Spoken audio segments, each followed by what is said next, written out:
Hello student, आप सभी का राजन एकेडमी क्लासेज में स्वागत है। तो आज की इस वीडियो लेक्चर में हम लोग क्लास 10th के चैप्टर 6 का ऑब्जेक्टिव क्वेश्चन लेके आए हैं आप लोगों के लिए। तो चलिए इसमें हम देखते हैं कि पहला क्वेश्चन क्या है, और सभी इसमें हम 10 क्वेश्चन को सोल्व करेंगे और सभी ऑब्जेक्टिव टाइप का क्वेश्चन होगा। क्लास 10th के चैप्टर 6, इसका नाम है त्रिभुज ट्रायंगल। तो पहला क्वेश्चन क्या है, क्वेश्चन देखिए आप लोगों को स्क्रीन पे दिखता होगा। क्वेश्चन में बोला गया है त्रिभुज ए बी सी में पी क्यू और पी और क्यू बिंदु भुजा ए बी और ए सी पर क्रमशः इस प्रकार है कि पी क्यू समांतर बी सी यदि ए पी बराबर 3 सेंटीमीटर, पी बी बराबर 2 सेंटीमीटर और ए क्यू बराबर 6 सेंटीमीटर हो, तो क्यू सी बराबर एक्स हो, तो एक्स का वैल्यू हमें निकालना है। तो यहाँ पे कहने का मतलब यहाँ पे दिया है कि एक त्रिभुज है एबीसी, ठीक है। यहाँ पे एक एबीसी त्रिभुज बना लेते हैं। ये मान लिए ए बी और सी त्रिभुज है। उसके बाद पी और क्यू बिंदु भुजा ए बी और ए सी पे है। पी और क्यू भुजा ए बी और ए सी पे है और पी क्यू समांतर बी सी है। पी क्यू ये भुजा और ये भुजा क्या है, समांतर है।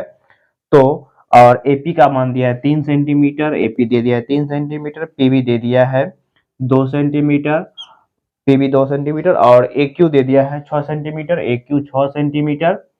उसके बाद क्यू सी दे दिया है एक्स, इसी एक्स का वैल्यू निकालना है। तो इस टाइप का थ्योरम हम लोग पढ़े हैं थेल्स प्रमेय का। थेल्स प्रमेय जानते हैं, इसका अनुपात इसके अनुपात बराबर होता है इसके और इसके अनुपात के। तो यहाँ पे थेल्स प्रमेय को लगाएंगे। थेल्स प्रमेय का जो थ्योरम होता है तो क्या हो जाएगा, ए पी बटे बी पी बराबर ए क्यू बटे क्यू सी। तो यहाँ पे थेल्स प्रमेय एपी का तो मान 3 है, 3 रख देंगे। उसके बाद 2 और ये 6 और ये एक्स, 3 दूना 6, क्रॉस मल्टीप्लिकेशन गुना करेंगे, एक्स गुना 1, एक्स बराबर कितना आएगा 2 गुना 2, यहाँ पे 4। तो इसका राइट आंसर कितना हो जाएगा 4। तो ऑप्शन में आप लोगों को दिखता होगा ऑप्शन बी इसका राइट आंसर हो जाएगा 4, ठीक है। चलिए उसका अगला क्वेश्चन देखते हैं। उसका अगला क्वेश्चन क्या है, देखिए अगला क्वेश्चन आप लोगों को स्क्रीन पे दिखता होगा। क्वेश्चन में ये बोला गया है दो समरूप त्रिभुज के क्षेत्रफल का अनुपात 9:4 हो तो उनकी संगत ऊंचाई का अनुपात क्या होगा। जब भी क्षेत्रफल का अनुपात दिया रहेगा, क्षेत्रफल का अनुपात अगर दिया रहेगा, क्षेत्रफल का अनुपात दे दिया है 9:4, तो भुजा का अनुपात जब भी पूछेगा तो इसका वर्गमूल निकाल देंगे। 9:4 का सिंपल सा यहाँ पे वर्गमूल निकाल देना है, तो क्या हो जाएगा 3 और इसका 2, तो 3:2 इसका हो जाएगा राइट आंसर।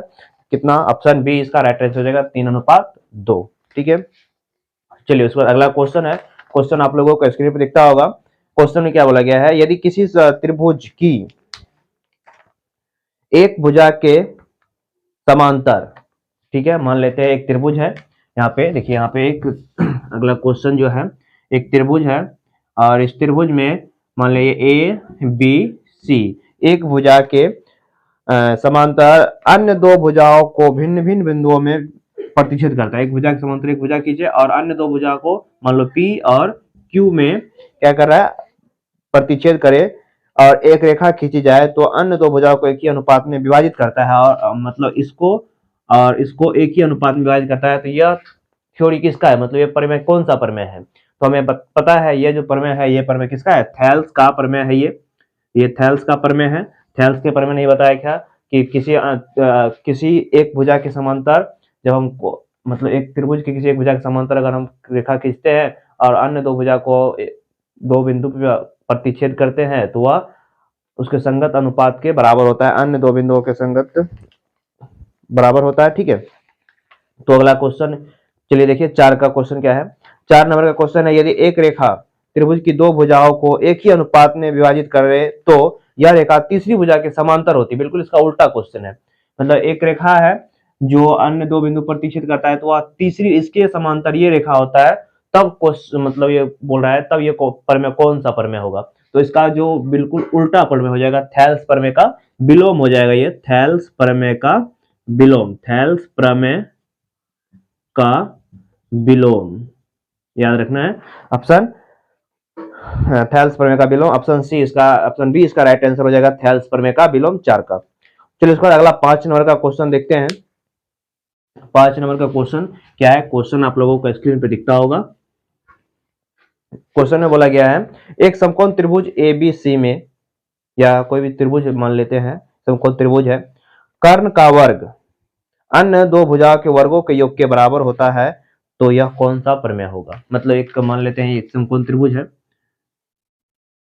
समकोण त्रिभुज मान लेते हैं, ये एक समकोण त्रिभुज हो गया। यहाँ पे ए है, ये बी है और ये सी है। यहाँ पे कर्ण का वर्ग बराबर होता है अन्य दो भुजा के वर्गों के ए बी के स्क्वायर प्लस बी सी के स्क्वायर। तो बोल रहा है कौन सा प्रमेय है, तो हम तो जानते हैं ये 9th से ही जानते हैं, समकोण त्रिभुज में कर्ण का वर्ग उसके अन्य दो भुजा के वर्गों के बराबर होता है, तो इसको बोलते हैं पाइथागोरस प्रमेय। पाइथागोरस प्रमेय बोलते हैं इसको। ये कौन सा प्रमेय जाएगा, पाइथागोरस प्रमेय।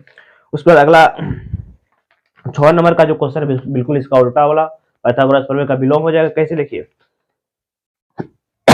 6 नंबर का, किसी समकोण त्रिभुज में एक भुजा का वर्ग अन्य दो भुजा के वर्गों के बराबर हो तो पहली भुजा के सामने का कोण 90 डिग्री होता है, तो वो कौन सा प्रमेय है, ये कौन सा प्रमेय हो जाएगा।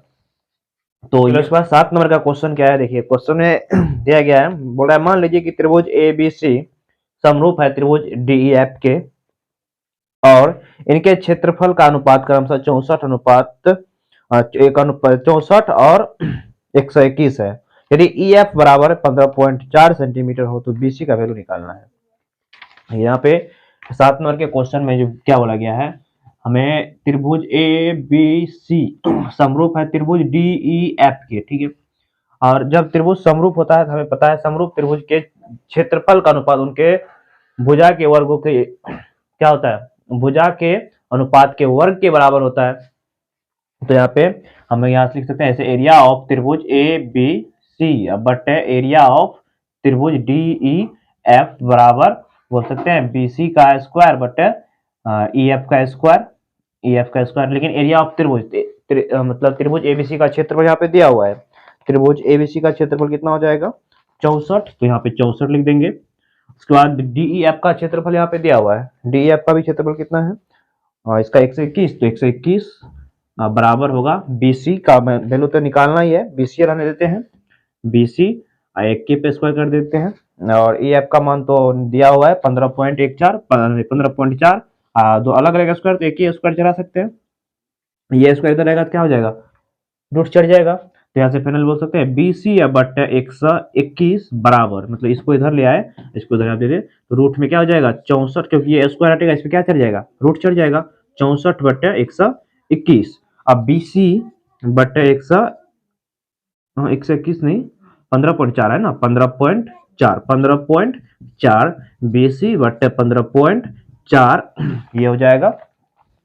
उसके बाद 64 8 का है, यह 11 का है, इसके बाद ये 11 से कट जाता है, ठीक है, 11 से कट जाएगा, 11 से कितना बार में कट जाता है, 11 का 11, 11 चौके 44, 1.4 क्रॉस मल्टीप्लीकेशन गुना करते हैं, तो यहाँ से BC का जो वैल्यू आएगा वो आएगा 11.2 आएगा, 11.2 सेंटीमीटर हो जाएगा, ठीक है। इसका राइट आंसर हो जाएगा 11.2, ठीक है, ऑप्शन ए इसका राइट आंसर हो जाएगा। चलो इस पर अगला क्वेश्चन है 8 नंबर का क्वेश्चन देखते हैं। इसमें हम 10 क्वेश्चन लिए हैं जो कि बहुत ही इंपॉर्टेंट क्वेश्चन है। 10 नंबर का क्वेश्चन देखते हैं क्या है।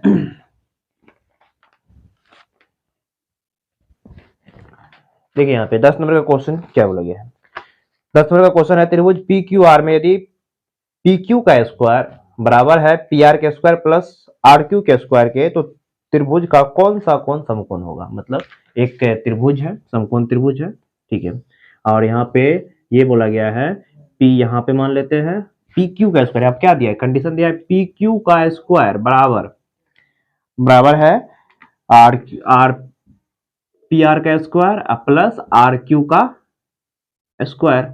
हम जानते हैं कि पाइथागोरस प्रमेय में कर्ण जो सबसे बड़ी भुजा होता है, कर्ण का स्क्वायर उसके अन्य दो भुजा के वर्ग, तो कर्ण क्या होगा P और Q कर्ण होगा, बाद में बचेगा R।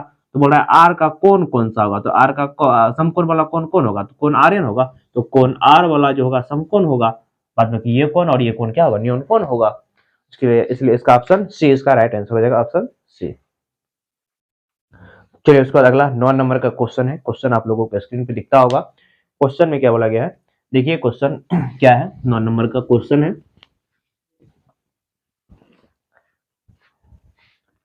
9 नंबर का क्वेश्चन है, त्रिभुज एबीसी समरूप है त्रिभुज डीईएफ के और क्षेत्रफल दे दिया है। त्रिभुज एबीसी का क्षेत्रफल 36 है और त्रिभुज डीईएफ का क्षेत्रफल 49 है। दोनों त्रिभुज की संगत भुजा का अनुपात निकालना, मतलब एरिया हमें यहाँ पे दिया है।